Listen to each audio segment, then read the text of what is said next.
What's up, guys? So I'll tell you what, the attempts at people to cancel me, man, they've really ramped up lately. But I'm gonna tell you, I got a solution for it, so don't worry, I'm not going anywhere. I got some 250 predictions, and there's a guy that we've kind of overlooked that might give Hayden Deegan an issue. If you haven't tried Nano Extreme, I'm telling you, best pain solution you'll ever use. Head over to Nano Extreme, use code Cooksey and get free shipping. If you've got an event this summer, Loretta's, Mammoth, or whatever big event you're training for, click the link below with Coach Rob Beams and get your 30-minute consultation, and he'll make sure you're doing exactly what you need to. It'll be the best 30 minutes of preparation that you've had all the way through to your event. Precision Transport, a family-owned shipping company that believes in customer service, reasonable pricing, just good people. Hit up pretransport.com if you ship anything using a truck. You need people like me so you can point your fucking fingers and say, that's the bad guy. So anyone that watches my channel, you guys know, I bring you my opinion. I don't care what people want to hear. I give you what I actually think. But dang, they are trying so hard to get my YouTube channel banned. So I was told that there's a PR agency that's going through all my videos. I can see they make some comments and they flag some stuff, but they went all the way back to an old interview with Coach Rob. We were talking about Hopper, Johnny Hopper, and he had a really bad, nasty injury. And then I showed a picture of his arm and how bad it looked. They flagged it for graphic nature. Are you serious? Literally, if you read the YouTube policy, it says, if you show an injury describing what happened, why it happened, if it's just not for shock value, it's fine. It is crazy the attempts that they're going to flag me. So I've got to fight that one. I've got another one. Remember that Moto Jones idiot? His name's Brian Brock. He lives in Broken Arrow, Oklahoma. So I thought his channel was funny. So I started, promoting him, and it was hilarious. I got a good kick out of some of the things he said. I was like, whoa, but he still said it. I was like, whatever. I enjoy it. A lot of you guys thought it was me. It wasn't. It was that guy. But I did my very best to help him blow his channel up and make it bigger. I shared his stuff out all the time, trying to promote it, sent you guys over there. I used some stuff from him on my page to try and draw more attention to it. I used that song at the end of the show, which he gave me written permission for. So he gives me written permission, then goes back and files copyright claims on all the times that I had that song in there. I went through and removed it on all of them. I was up late last night. I went through every video. You will not find a trace of that Brian Brock knucklehead on my channel anywhere now. But the thing is I have written permission to use that stuff. So I'm gonna win those appeals. It's just a pain in the ass. Anyway, that's what I get for being a nice guy to some knucklehead in Broken Arrow, Oklahoma. I probably should have realized the stuff he says on his content, like he's probably unhinged, so that might be my bad. I'm not a sue-happy guy, but I'm definitely taking legal action on that one. You can't just give someone permission and then file copyright claims. It's ridiculous. Unfortunately, YouTube still accepts them, and then I gotta prove it, and I gotta send it. It's ridiculous, but he's trying to get me canceled.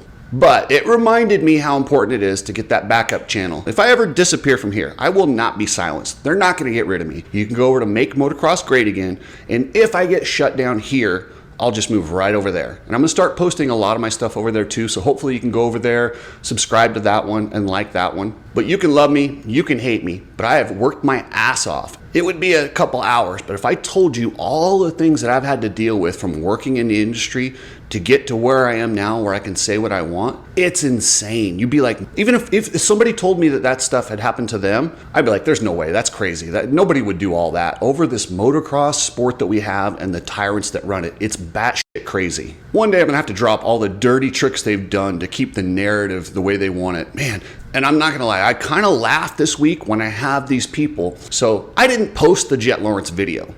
Lucas Myrtle did. I just commented on it, and I watched my video back, and I get it. I was a bit dramatic. I think a lot of that was, I just watched my friend, this guy who was king of the world a year ago, with all the top riders, millions of dollars, doing great. And to see the way that he's been falsely accused of stealing and dragged him through the mud, I think that's where a lot of that drama comes from. It's not necessarily the words that Jett used. It was more like, I was just more hurt at what they've done to my friend. They have taken him to the brink, and it sucks. So if it seemed a bit overdramatic, that's probably why. And let me ask you, some of these idiots, most of you guys are cool, but there's a couple idiots like that dog collar guy, Ed Gaines. They want me canceled. But you're also claiming your right-wing anti-cancel culture. Really? Do you not see the hypocrisy right there? And let me ask them this. When did I call for anyone else to be canceled? I haven't. It's okay to call out bad behavior. Bad behavior is not canceling somebody. I didn't call Jett Lawrence's sponsors. I didn't call the AMA and tell them they need to do something. That is not who I am. But I'm not going to let bad behavior skate. And with this thing, it's not just a one-time thing. I researched it after I heard about the video, and that's when I found out it was a pattern. And you might say, well, you brought up what Kyle Larson did, and then you talked about the truck driver. Yeah, a couple people that got canceled that I wasn't okay with. Kyle Larson, that was not okay for him to yell what he did during the video game. That's the NASCAR guy. And then the truck driver that may have shared a post on Instagram, and Honda had him removed from his position at Phoenix Honda, allegedly. That's cancel culture. All I do is talk about bad behavior. Now, just because it's not okay to cancel somebody, that still doesn't make it okay to just spout racist stuff. There are repercussions. Probably boo them, that type of stuff. But I'm not asking for anyone to get canceled. But if you're calling for me to be canceled, you're actually the liberal. Denouncing cancel culture, calling me a liberal, yet calling for me to be canceled. Oh my God. Do you not see it? Like, if you're that dumb, I can't help you. What I give you on my channel is I give you my opinion. I give you what information I have, and I give you my opinion. I don't come here and pander to you. I'm not telling you what I think you want to hear. I have a lot of people tell me, oh, if you did this, people will really like it. I'm not doing that. I'm doing what I want to do, and I hope you like it. And if you don't, it is what it is. I welcome the debate. I base my life on logic, case by case. I do not identify as a Democrat or a Republican. I go issue by issue. My dad taught me when I was a kid not to join a gang. Weak-ass people go with groupthink. I don't go with groupthink, and I know most of you guys don't, but there's a few clowns out there, and they're very loud in the comments section. And I haven't deleted any of their comments, because they're welcome to be a dumbass in the comments section. Where I have a problem is when you actually try to get someone canceled, which I have not done. So if this attitude makes you want to unsubscribe, then you probably should, because this is not the channel for you. And you don't have to subscribe. That's the thing about YouTube. You get to choose whatever you want to watch. You don't have to watch everything. I am a free-thinking American who shares my opinions, and you might not always agree. In fact, even some of you guys that I really like don't agree with me all the time. But you guys also know that when you bring me new information, I'm a logical thinker. I'll think it through, and I'll go with logic. That's where I'm at, man. The world needs more logic. So you idiots who are calling me liberal, telling me that I need to be canceled, do you actually realize you are being exactly what you're mad about and what you're calling left, extreme right? You're both a couple of idiots. You're doing the exact same thing. You're morons. You'll never establish change by doing the same thing that was done to you to somebody else. Come on, man. That's part of what disappointed me so much. I'm like, seriously? That's where you guys are? I really thought people, like the general public, I didn't think there were so many dumb people out there. But then when I looked at that guy and the dog collar, and then that other guy, the fat guy with his RC car, I think he might even still have Cheetos on his hands and probably lives in his mom's basement, cooks Hot Pockets. I guess you guys get a voice here too. And as disappointed as I was to find out the things that I found out about the Lawrence camp, I don't want anyone canceled. And if the AMA sits them out, I'm probably going to be on their side because I don't think that should happen. Does that mean people shouldn't be mad and boo them? They shouldn't be held accountable for their behavior? Yeah, but there's social repercussions. We don't take away people's ability to make a living because you disagree with them. That's wrong in my opinion. Check out RideStrap. Now that's a company that believes in American freedom. Such a cool company. Check out RideStrap to get your red pill shirts. They used to have the Let's Go Brandon goggles. Love those things. Anyway, check out ridestrap.com. Alias MX Gear, they got their new 2026 dropping soon. We had this big panic where all the gear companies were like, oh, are we going to get stuff? We're worried about tariffs. Sounds like the Alias stuff is on its way and should be here pretty soon. And I will let you guys know. I don't know how much they'll have, but I know you guys will probably have to move fast because it's going to sell out quick. AliasMX.com. All right, that's enough of me whining about cancel culture and the idiots on the right who are promoting liberal ideals. Man, I am so excited for Paula this weekend, guys. It's like I'm like a kid before Christmas. The first round is always something special. Supercross and motocross is a completely different discipline. So everybody gets to reset. You got guys with Supercross hangovers, you got guys coming in fresh, and without a doubt, Hayden Deegan's the favorite to win the championship. I don't know how you could look at what he did last year, what he did in SMX, and what he did in Supercross, and not make him the favorite to win this championship. But there's a guy that we haven't talked about much. We talked about him a whole bunch heading into the Anaheim Supercross. Levi Kitchen, the Got Dog Balls guy. He lives out near Paula, and he said, man, I've been watching Levi ride for a long time. Apparently those injuries in Daytona, even though that crash looked horrifying, apparently his injuries weren't that bad. So he was able to get riding and start testing, coming into this outdoor series fired up, rested, and under the radar. I think when he got into it with Deegan before the Supercross season, it really backfired on him. It messed with him. I think he's done a very good job at staying out of the media all the way up until this. And if it wasn't for Got Dog Balls, I wouldn't even been talking about him. But he told me, he's like, dude, you should see how fast he's going. And last year, he almost beat Deegan. Remember, they had that big protest at the end of the day because Deegan went off track. He would have got the overall win. I mean, he pushed him all the way till the end. And then Levi Kitchen got a couple big wins last year, but remember, he was fatigued. Well, he's had some time off to go fishing, rest up, heal up, and I'm told he is 100% ready to go for this outdoor series. That could be a problem for Hayden Deegan. Then you got Chance Hymas. He's really tough outdoors. He's not so good at Supercross. He did get that win in the mud, but he came into the season coming off a knee injury. Supercross isn't really his specialty. It's, man, to race yourself into shape with everybody while they're getting better too is brutal. You're almost like chasing it every single week. Now he's got this little break and they change disciplines. They go to what he's really good at. Chance Hymas is going to be in the mix. And now a couple guys that I'm just looking at. My heart's more pulling for these guys than my mind. Joe Shimoda. I just want Joe to have, knowing what he's had to go through with the Lawrences harassing him for staying with Lucas Myrtle. He's a good dude.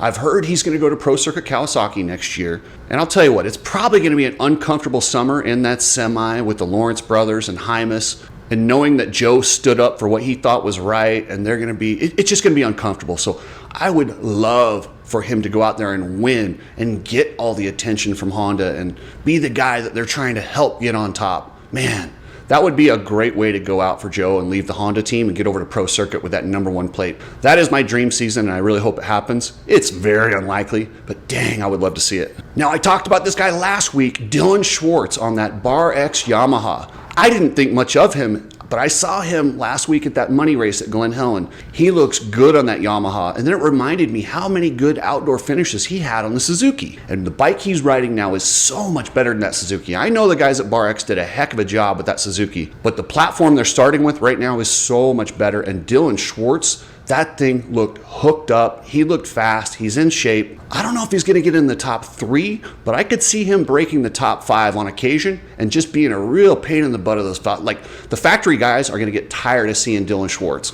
And how about Max Voland? You know, he came back this year. He's using that hand brake for the Club MX team. By the way, Club MX just keeps getting better. Now they got Chad Reed joining the program. You got Daniel Blair, Chad Reed, Brayton's always there. What an all-star facility. And I'm told they are making one heck of a run at Jason Anderson to get him there. The issue is Jason doesn't want to live in South Carolina. Jason's happy where he lives, and he doesn't want to uproot his whole family. I'm starting to think he might want to do that. I'm starting to think Jason Anderson might be buying into this program since you got Chad Reed, Brayton, Daniel Blair. Might not be that bad a place to live. And I'll tell you what, South Carolina, I went out there and saw Chris from Ride Strapped. What a beautiful area. I think he'd be surprised at how much he would actually like it if he went out there. And we got the return of J-Mart, the 2-time outdoor champion who retired. He retired, but he still had that bug. Now he's in for the first 3 rounds for Star Yamaha, but I'm sure he's going to stay for longer. I'm pretty sure Pierce Brown's out for the whole year. I'm not sure when Max Anstey's coming back. I think a lot will depend on Max Anstey and the results. If he's getting top 5s, I don't think they're pulling him.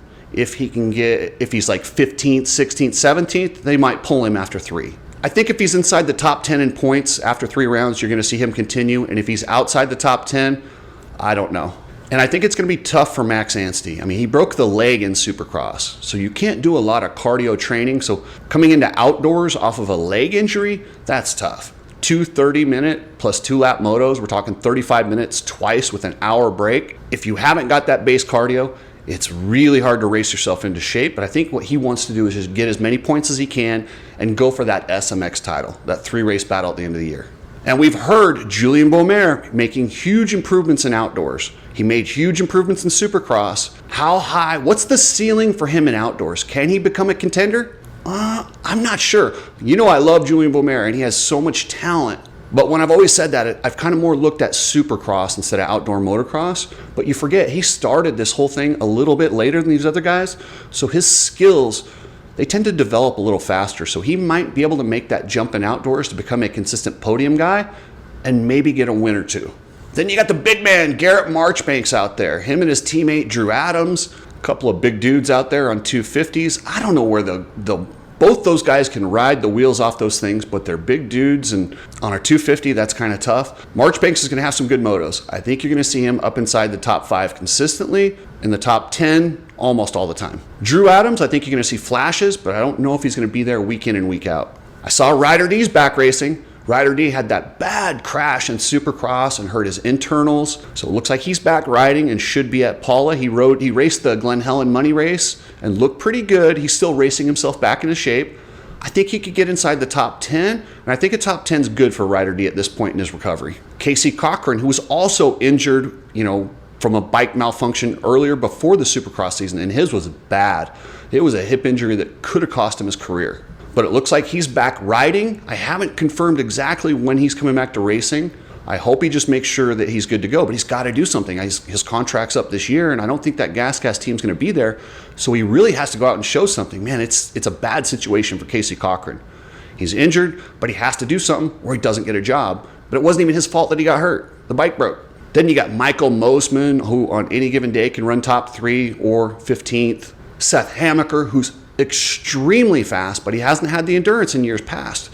But the new program, will he have the endurance to go the distance? Because if he does, he'll be on the podium. Then you got Nate Thrasher, Austin Faulkner, 2 guys I don't expect a lot outdoors, both a couple of veterans, but on any given moto with a good start, they might make some noise. I look for those guys to be around 10th place. I think Faulkner's got to get up inside that top 10. I know he's building this year and he's coming back from some incredibly difficult stuff, but I think he's got to try and consistently be inside that top 10, because if he's around 18 to 20, if he's struggling to get points, it's going to make for a really long summer. And I can't wait to see what rookie Enzo Timmerman, he's not doing the whole series. He was at Glen Helen last weekend, the Ironman, 4 30-minute plus 2 lap motos out there for money. Enzo Timmerman, what can he do? I don't know. He's going to do, I think, 3 nationals and go back to the amateurs. I want to see what Enzo Timmerman can do. Shout out to the people that got Lake Elsinore back. We need every track we can get. They've got that place looking immaculate, and it is reopening. So thank you to all the people around Lake Elsinore who worked their asses off to bring that track back. And I know they're redoing it. I guess Jason Baker's rebuilding it. Just awesome. Thank you to everybody who brought Elsinore back. I'll be back with a 450 video tomorrow. We got a couple 250 guys jumping up. Cody Schock, RJ Hampshire. I'm going to let you know where I think they'll finish. Oh my gosh, I almost did the whole 250 video and didn't mention Tom Vial. Yeah, top 3, top 5, but until he shows me he can do it on hard packed tracks and not just, Southwick, I'm not sold completely on him. But I sure hope he does good. There's not many guys in the pits that are cooler and nicer than Tom Vial. Thank you, members. You're all entered to win the 32-ounce bottle of Nano Extreme. We're giving that away at the end of May. And then in December, you get a new XQi3 electric motorcycle. So a lucky member will win that, and I'm gonna have you guys come out and ride with me if you can. So that'll be fun. I get my bike this week and I can't wait. Thank you guys. Here's your member of the day.